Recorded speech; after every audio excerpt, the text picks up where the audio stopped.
بسم اللہ الرحمن الرحیم اعوذ باللہ من الشیطان اللعین الرجیم بسم اللہ الرحمن الرحیم وبہ نستعین وہو خیر ناصر ومعین الحمدللہ رب العالمین وصلی اللہ علی محمد وآلہ الطیبین الطاہرین۔ ہماری گفتگو کتاب المقاصد کے دوسرے حصے کتاب البیع کے مباحث میں جاری ہے، اور آج کے اس درس کا عنوان بیع للنفسہی اور بیع للمالک میں فرق کے دیگر احتمالات کا بیان ہے۔ گزشتہ درس کے اندر ہم نے ایک احتمال کو بھی بیان کیا، دوسرے احتمال کو بھی بیان کیا، لیکن نقد بیان ہونا ہے اور اس کے بعد مزید احتمالات کا آگے ذکر ہے۔ تو اس سلسلے میں گزشتہ بحث کے تناظر میں آج کے ہمارے اس درس کے جو اہم مطالب ہیں ان میں سے ایک مطلب دوسرے احتمال کا جواب دینا ہے، اگرچہ پہلے احتمال کے جواب کی طرف بھی ہم اشارہ کریں گے، اور تیسرا احتمال اور اس کا جواب ہے کہ تیسرا احتمال کیا ہے اس فرق کے سلسلے میں، دونوں مسئلوں میں فرق کے حوالے سے، اور اس کا جواب کیا ہے۔ پھر کچھ دیگر علماء کی نظر جو یہاں پر اس سلسلے میں بیان ہوگی اور آغا انہیں نقد فرماتے ہیں۔ لہٰذا چلتے ہیں ہم پہلے سابقہ درس کے آخری اس مطلب کی طرف جس میں ہم نے جو دوسرا احتمال بیان کیا تھا، اس کے بعد ہم نقد کو بیان نہیں کر سکے تھے۔ البتہ وَمِنْهَا بِنَاءُ الْمَسْأَلَةِ، یہ جو دوسرا احتمال تھا اس سے پہلے والے احتمال کا جواب بھی روشن ہے کہ وہ جو روایات دو حدیث نبوی سے استدلال کیا گیا اور اس کے ذریعے فرق بیان کیا گیا، تو جواب روشن ہے۔ پیچھے ہم بحث کر چکے ہیں کہ وہاں پر بھی در واقع یعنی وہ معاملہ جو اس سے جو استظہار کیا گیا تھا وہ یہ تھا کہ فضولی کی جو بیع ہے وہ خود بیع فضولی کے لیے واقع نہیں ہوگی، نہ یہ کہ مالک کے لیے جو ہے وہ واقع نہ ہوگی۔ بس منافات نہیں رکھتا، اگر بعد میں اجازت آ جائے تو وہ بات کی اجازت خود مالک کے اصلی کے لیے وہ بیع واقع ہو جائے، اور اس حوالے سے خود یہ روایات بھی احادیث نبوی ساکت ہیں۔ بیع فضولی للنفس ہی کے لیے بطلان کا استفادہ کیا جا سکتا ہے، لیکن وہی بیع وہی عقد مالک کے لیے صحیح ہو، اس کے لیے منافات نہیں ہے ان روایت کی وجہ سے۔ اور اس طرح پھر آگے فرماتے ہیں کہ کوئی فرق پھر باقی نہیں رہ جاتا اس جواب سے ان روایات کو بھی دیکھتے ہوئے، لہٰذا بیع فضولی للنفس ہی ہو وہ بھی للمالک واقع ہوگی اجازت کی صورت میں، اور وہ بیع فضولی جو پہلے سے مالک کی نیت سے بیع انجام دی تھی تو وہ بھی اجازت مالک سے خود مالک کے لیے واقع ہو جائے گی، اور دونوں میں کوئی فرق نہیں ہے۔ دوسرا احتمال جو ہم نے دیا تھا وہ منہا بناء المسئلے کے عنوان سے تھا۔ اس احتمال کا بھی جواب دیتے ہیں آگا کہ وفی ہے۔ اس کے اندر اشکال کیا ہے؟ فرماتے ہیں کہ اولا ان الکلام فی الاعم من بیع الغاصب، سب سے پہلے مرحلے میں جواب یہ ہے کہ ہماری گفتگو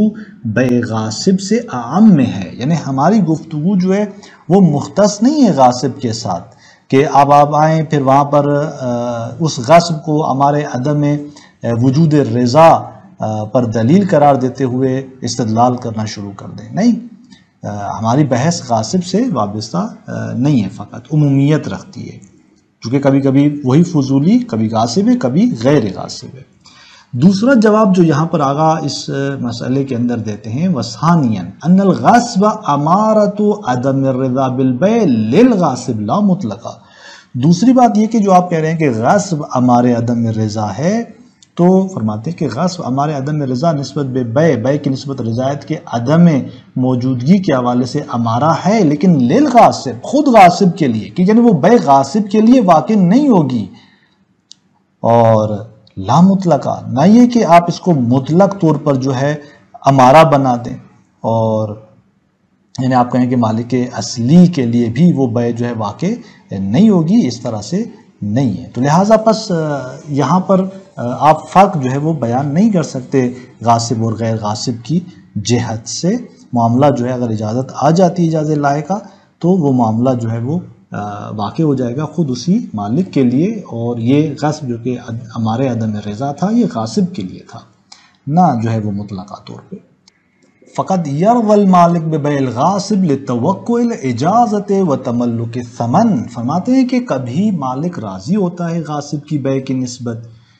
غاصب جو کہ بیع انجام دیتا ہے لتوقع الاجازت اجازے کی امید سے، اور یہ کہ اجازہ آئے گا اور وہ مالک ثمن بنے گا، اس جو ہے وہ توقع سے وہ معاملہ انجام دیتا ہے تو یہاں کبھی مالک اس کی اس بے کی نسبت راضی ہو جاتا ہے۔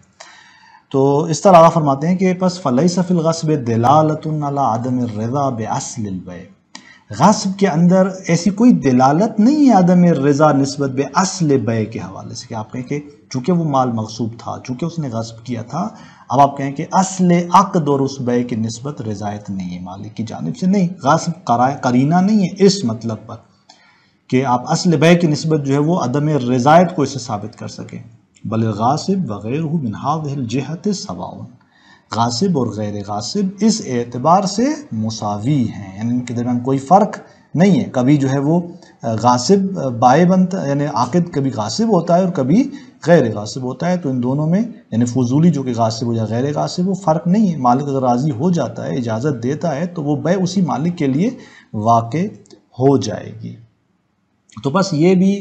جواب ایک کہ جو انہوں نے کہا تھا کہ غصب ہمارا ہے عدم رضا کا، تو آپ کہتے ہیں کہ نہیں، مطلقہ طور پہ آپ اس کو اس طرح سے دلیل نہیں لا سکتے اس سے۔ ایک اور جواب دیتے ہیں کہ وَثَالِثًا، تیسرے مرحلے میں جو اس کا جواب ہے وہ یہ کہ قَدْ عَرَفْتَ أَنَّ السَّبْقَ مَنْعِ الْمَالِكِ غَيْرُ مُؤَثِّرٌ، کہ آپ پہلے جان چکے ہیں کہ مالک کی جو ممانعت ہے پہلے اس فضولی کے لیے غیر مؤثر ہے، یعنی یہ مؤثر نہیں ہے، ہم پہلے اس کو واضح کر چکے ہیں۔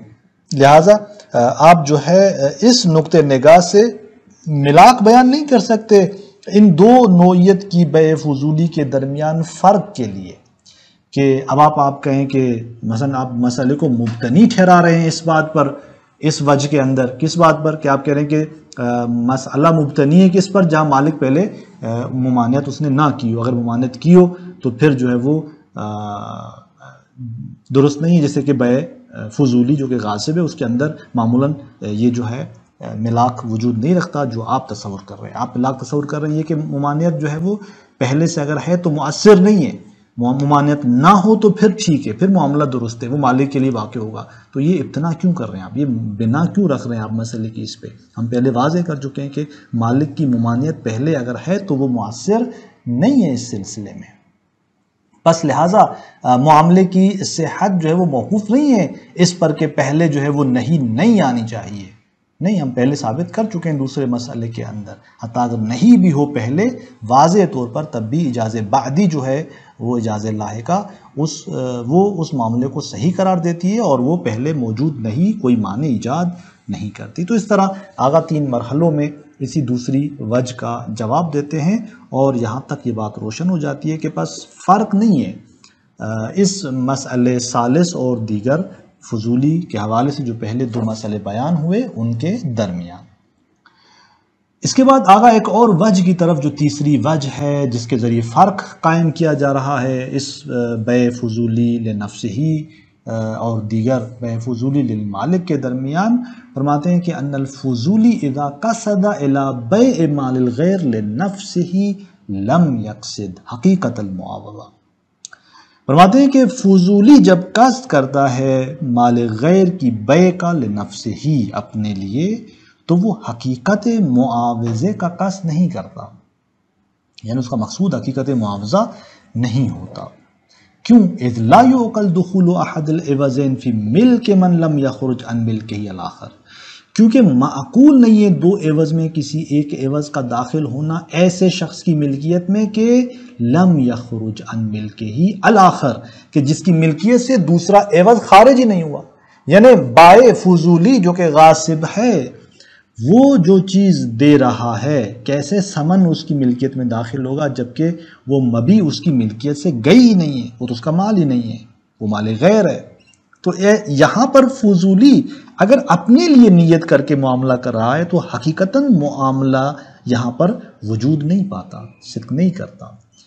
فالمعاوضۃ الحقیقیہ غیر متصورہ، حقیقی معنی میں معاوضہ یہاں پر قابل تصور نہیں ہے۔ فحقیقتہ یرجع الی اعطاء المبی واخذ الثمن لنفسہ،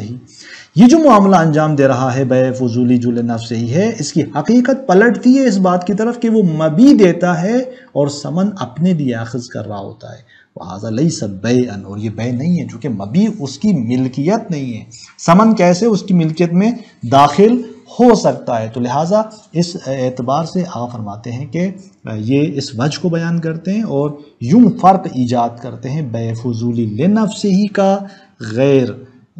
موارد یعنی بے فضولی کے دیگر اقسام کے نسبت کے جہاں پر بے فضولی للمالک تھی. اب اس وجہ کا بھی آقا جواب دیتے ہیں، فرماتے ہیں کہ یہ وجہ درست نہیں ہے. یہ تیسری وجہ، اس کا جواب کیا ہے؟ والجواب من ذالک ما اختصاصہ ببیع الغاصب. اس کا جواب سب سے پہلے یہ کہ یہ جو انہوں نے دلیل دی ہے یہ مختص بیع غاصب کے ساتھ. آپ جو بیان لے کر آ رہے ہیں، یہ جو وجہ لے کر آ رہے ہیں، یہ آپ مختص کر رہے ہیں، یعنی یہ وجہ آپ کی مختص بیع غاصب کے ساتھ، یعنی فضولی کا وہ مورد کہ جہاں پہ وہ فضولی غاصب ہو اور لنفسہ ہی بیع کر رہا ہو. ممکن ہے کہ ایک فضولی غاصب نہ ہو اور بیع لنفسہ ہی کر رہا ہو، تو وہاں پر آپ کیا جواب دیں گے؟ وہاں پر تو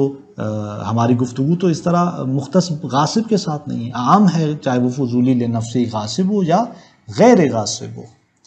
پھر فرماتے ہیں کہ ان قصد المعاوضہ الحقیقیہ مبنی علی جعل الغاصب نفسہ مالکا حقیقیا. دیکھیں، معاوضہ حقیقی کا قصد مبنی ہے کس بات پر؟ یعنی معاوضہ حقیقی کب صورت پاتا ہے؟ کہ جب غاصب خود کو مالک حقیقی قرار دے. وَإِنْ كَانَ هَذَا الْجَعْلُ لَا حَقِيقَةَ لَهُ. اگرچہ اس جعل کا حقیقتاً یعنی اس جعل کی کوئی حقیقت نہیں ہے، یہاں پر معاوضہ حقیقی کا قصد ہے. کیسے؟ معاوضہ حقیقی کا قصد مبنی ہے اس پر کہ غاصب خود کو مالک حقیقی ٹھہرائے،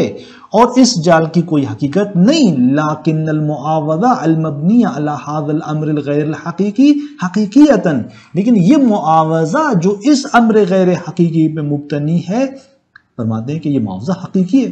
یعنی ولو مبتنی ہے امر غیر حقیقی پہ، لیکن حقیقتاً یہ معاوضہ ہے. کیسے؟ نظیر المجاز الادعائی فی الاصول. اصول کے اندر آپ مجاز ادعائی کی بحث پڑھتے ہیں، مثلا وہاں پر ادعائی طور پہ ہم ایک جو ہے شخص کو بے منزلہ اس ٹھہراتے ہیں. مثلا فرض کر جب آپ کہتے ہیں کہ رأیت اسدن، تو یہاں پر اسد کو آپ نے مجازن استعمال کیا ایک شخص کے لیے، لیکن ادعان و تنزیلاً یعنی آپ نے یہاں کلمے کو اس کی اپنی معنی میں استعمال کیا، اور اس کی اپنی معنی میں استعمال کرتے ہوئے آپ نے جو ہے یہاں پر فقط ادعان اور تنزیلاً اس کو نازل منزلہ قرار دیا ہے اس حیوان مفترس کے شجاع کی معنی کو نظر میں رکھتے ہوئے، جیسے یہ مجاز سکاکی کو اس طرح سے بیان کرتے ہیں. تو اس طرح بھی یہاں پر بھی اس طرح، یعنی غاصب جو ہے وہ خود کو مالک ٹھہراتا ہے، اپنے عقیدے اور اعتقاد میں اپنے آپ کو مالک کی جگہ پہ قرار دے کر حقیقتاً قصد کر رہا ہوتا ہے اس معاوضے کا. درست ہے، حقیقتاً وہ مالک تو نہیں ہے، اس جعل کی حقیقت نہیں ہے، لیکن ادعان و تنزیلاً تو ہے. تنزیلی طور پہ تو وہ خود کو مالک کی جگہ پہ قرار دے رہا ہے. اس طرح اگر وہ فضولی غاصب نہیں ہے، غیر غاصب ہے، تو وہ بھی اپنے آپ کو مالک ٹھہراتا ہے اور یہ معاملہ انجام دیتا ہے. تو معاملہ حقیقتاً انجام پاتا ہے، معاوضہ اپنی حقیقی صورت میں انجام پاتا ہے. ایسا نہیں کہ آپ کہیں کہ یہاں معاوضے کی حقیقی صورت قابل تصور نہیں ہے، نہیں، معاملے کی حقیقی صورت قابل تصور ہے، اور غاصب جو ہے وہ تنزیلاً ادعان جو ہے وہ مالک ہے. اور اس کے موارد ہمارے پاس اصول کے اندر موجود ہیں جہاں پر ہم مجازات کی بحث کرتے ہیں. تو پس بے فضولی لنفسہ ہی معاوضہ حقیقی کے قصد کے اعتبار سے تو اس کے اندر کوئی کمی کاستی نہیں ہے، اور کوئی معنی جو ہے وہ وجود نہیں رکھتا اس جیسے کہ اجازہ بعدی جو ہے وہ مشکل ایجاد کرے. تو پس جواب یہاں پر روشن ہو جاتا ہے. نعم لو باع لنفسہ، البتہ اگر وہ بیع کرتا ہے لنفسہ من دون بناء علی ملکیت المثمن ولا اعتقاد له، بغیر بنا رکھتے ہوئے اس بات پر کہ وہ مثمن کا مالک ہے اور اس کی نسبت اعتقاد بھی نہیں ہے، نہ تو اس پر بنا رکھتا ہے یعنی ادعا اور تنزیلاً، اور نہ ہی اس کا عقیدہ رکھتا ہے، تو کانت المعاملۃ باطلۃ غیر واقعۃ لہ، وہ معاملہ باطل ہے، اس کے لیے واقع نہیں ہوگا، ولا للمالک، حتیٰ اگر اجازہ آ جائے تو مالک کے لیے بھی واقع نہیں ہوگا. کیوں؟ لعدم تحقق معنی المعاوضہ، کیونکہ یہاں پر معاوضے کا معنی حقیقتاً جو ہے وہ تحقق نہیں پا رہا اس صورت میں. بس نعم سے استدراک کر دیا آقا نے کہ جہاں پر وہ ادعان اور اعتقاداً خود کو مالک نہ ٹھہرائے معاملہ درست نہیں ہے، لیکن غاصب اگر ادعان اور اعتقاداً خود کو مالک سمجھتے ہوئے یہ معاملہ انجام دیتا ہے تو یہاں پر مشکل جو ہے وہ وجود نہیں رکھتی. اس اعتبار سے آقا فرماتے ہیں کہ کوئی اشکال نہیں ہے. اور پھر فرماتے ہیں کہ وَلِذَا ذَكَرُوا، اسی وجہ سے بیان کیا ہے، شاید لے کے آتے ہیں اس مطلب پر آقا. علماء بیان کرتے ہیں کہ أَنَّهُ لَوِ اشْتَرَى بِمَالِهِ لِغَيْرِ شَيْءٍ بَطَلَ، اگر وہ شخص خرید کرتا ہے اپنے مال سے دوسرے کے لیے کسی چیز کو تو باطل ہے. وَلَمْ يَقَعْ لَهُ وَلَا لِغَيْرِهِ، نہ اس کے لیے واقع ہوگی نہ اس دوسرے شخص کے لیے واقع ہوگی، یعنی کسی کے لیے بھی یہ معاملہ واقع نہیں ہوگا. وَالْمُرَاد مَا لَوْ قَصَدَ تَمَلُّكَ الْغَيْرِ لِلْمَبِيعِ بِإِزَاءِ مَالِ نَفْسِهِ، مقصود کیا ہے؟ جہاں پر خود اس کے لیے بھی واقع نہیں ہو رہی، چونکہ قصد کر رہا ہے وہ تملک غیر کا، کہ وہ غیر مالک بنے گا اس مبیع کا،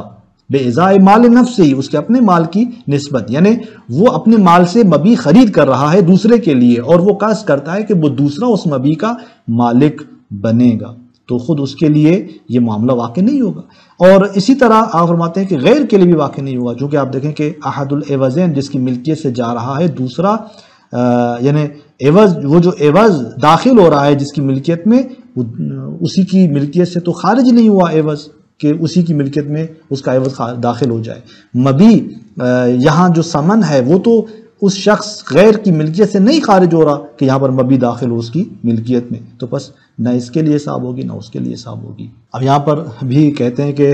ایک احتمال جو مد نظر ہے وہ یہی ہے کہ بغیر اس سے کہ دوسرے کے لیے ادعائے مالکیت فرض کرے، وہ اپنے مال سے اس کے لیے چیز خرید کرتا ہے. تو اس طرح جب ادعائے مالکیت نہیں ہوتی اور پھر وہ دوسرے کے لیے چیز خرید کر رہا ہے، تو یہاں پر یہ معاملہ چونکہ حقیقتاً متحقق نہیں ہو رہا، لہذا یہاں پر یہ باطل ہے.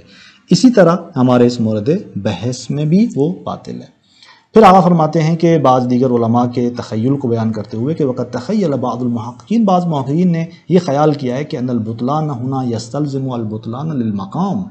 یہاں اس شراء کی صورت میں، اشتراء کی صورت میں جہاں پر وہ اپنے مال سے دوسرے کے لیے چیز خرید کر رہا ہے، یہاں یہ جو بطلان ہے مستلزم ہے ہمارے مورد میں بھی بطلان کا. وَوَمَا لَوْ بَاعَ مَالَ غَيْرِهِ لِنَفْسِهِ، فرماتے ہیں کہ یعنی یہ مورد بحث جو ہے مقام یعنی کون سا؟ وَوَمَا کہ لَوْ بَاعَ مَالَ غَيْرِهِ لِنَفْسِهِ، یعنی وہی فضولی کا جو مورد بحث ہمارا مقام ہے، بحث ہے کہ للمقام، یعنی کیا مورد؟ جہاں پر وہ دوسرے کے مال کو بیچتا ہے اپنے لیے، یعنی بے فضولی غاصب ہے یا غیر غاصب ہے، دوسرے کے مال کو اپنے لیے بیچ رہا ہے. جس طرح وہ شخص اپنے مال سے دوسرے کے لیے چیز خرید کر رہا تھا، معاملہ باطل تھا، اسی طرح یہ کہتے ہیں کہ بس یہاں پر بھی باطل ہے، لأنہ عکس ہو، چونکہ یہ اس کا عکس ہے. اور یوں عکس بناتے ہوئے یہ بزرگان جو ہے وہ اس مورد میں ہمارے مورد بحث مسئلے کو بھی باطل جانتے ہیں کہ اس قاعدے کے مطابق کہ جہاں پر بھی اصل صادق ہو تو عکس صادق ہے. اب یہاں پر جب وہ اشتراک کے معاملہ باطل تھا تو یہاں ہمارا جو یہ مورد بحث مسئلہ یہ اس کا عکس ہے، تو یہ بھی یہاں پر باطل ہونا چاہیے. اور یوں وہ بے غاصب جو لنفس ہی کو، جو کہ فضولی غاصب لنفس ہی معاملہ انجام دیتا ہے، اسے وہ باطل ٹھہراتے ہیں. اس کا جواب دیتے ہیں، فرماتے ہیں وَقَدْ عَرَفْتَ نَقْصَهُ، فرماتے ہیں کہ آپ درست نہیں کہہ رہے، یعنی اس کا عکس یہ نہیں ہے یہ جو بنا رہے ہیں، یعنی یہ عکس نہیں ہے اس کا، تاکہ آپ کہیں کہ یہاں پر اصل کے مطابق یہ اس کا فر ہے اور یہ بھی جو ہے مورد اس کے حوالے سے باطل ہے. آپ فرماتے ہیں کہ نہیں، قَدْ عَرَفْتَ نَقْصَهُ، آپ نے جانا کہ اس کا عکس کیا ہے، کہ جہاں پر وہ شراء کر رہا تھا اپنے مال سے دوسرے کے لیے، وہاں پر اس کا عکس کیا ہوگا؟ وَمَا إِذَا قَصَدَ تَمَلُّكَ ثَمَن مِّن دُونِ بِنَاءٍ وَلَا اعْتِقَادٍ لِتَمَلُّكِ الْمُثْمَن، اس کا عکس یہ ہے کہ وہ ارادہ کرے ثمن کے تملک کا، من دون بناء، بغیر بنا کے، یعنی بغیر بنا رکھتے ہوئے اس بات پہ کہ وہ مالک ہے، ولا اعتقاد، اور بغیر اعتقاد ملکیت کے، لے تملک مسمن، مسمن کی نسبت ملکیت کے حوالے سے نہ اس کو اعتقاد حاصل ہے اور نہ اسے جو ہے وہ اس مالکیت پر بنا رکھ رہا ہے، بغیر اس کے وہ کیا کر رہا ہے؟ ثمن کے ملکیت کا قصد کر رہا ہے. تو یہ اس کا عکس ہے، یعنی جہاں پر اشتراء میں کیا ہو رہا تھا؟ اشتراء میں یہ ہو رہا تھا کہ وہ اپنے مال سے دوسرے کے لیے خرید کر رہا تھا، تو اس کا عکس کیا ہوگا؟ وہاں پر بغیر ادعا کے، بغیر ادعائے مالکیت کے تھا، تو عکس کیا ہے اس کا؟ کہ جہاں پر وہ دوسرے کے مال سے اپنے لیے خرید کرے، یعنی ثمن کا مالک بنے، بغیر سے کہ وہ اس مسمن کی نسبت ادعائے ملکیت اور اعتقاد ملکیت رکھتا ہو، تو یہ اس کا عکس ہے. یعنی وہی بات جو پیچھے نام استدراک کے اندر بیان ہوئی تھی، وہی در واقع یہاں پر عکس کی صورت پاتی ہے. اور یہ کہ ہمارا جو مورد بحث مسئلہ ہے کہ جہاں پر جو ہم گفتگو کر رہے ہیں کہ غاصب فضولی اور اپنے نفس ہی بیع کر رہا ہے، ہماری بحث یہاں تھی، اور یہ مورد بحث مسئلے میں ہم ادعائے مالکیت کے عنوان سے اور اعتقاد مالکیت کے عنوان سے ہم اس کو نظر میں رکھ رہے ہیں، تو یہ تو عکس نہیں بنے گا اس کا۔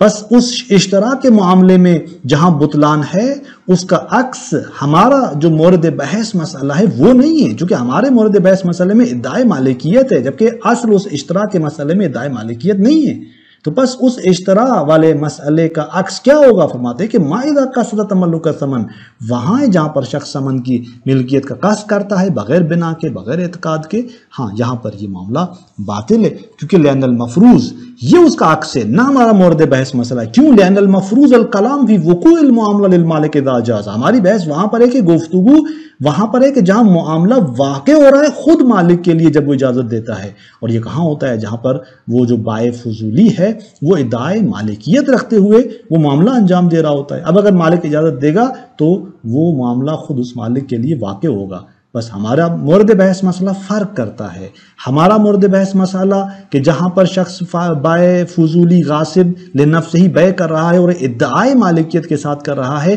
یہ عکس نہیں ہے اس مسئلے اشتراک کا جس میں ہم بطلان کی بات کر چکے ہیں۔ تو بس آغا فرماتے ہیں کہ ان کا یہ تخیل، ان کا یہ گمان درست نہیں ہے۔ انشاءاللہ مزید جو یہاں پر وجوہ اور احتمالات ہیں ان کو اگلے درس کے اندر ہم بیان کرتے ہیں۔ السلام علیکم ورحمۃ اللہ وبرکاتہ۔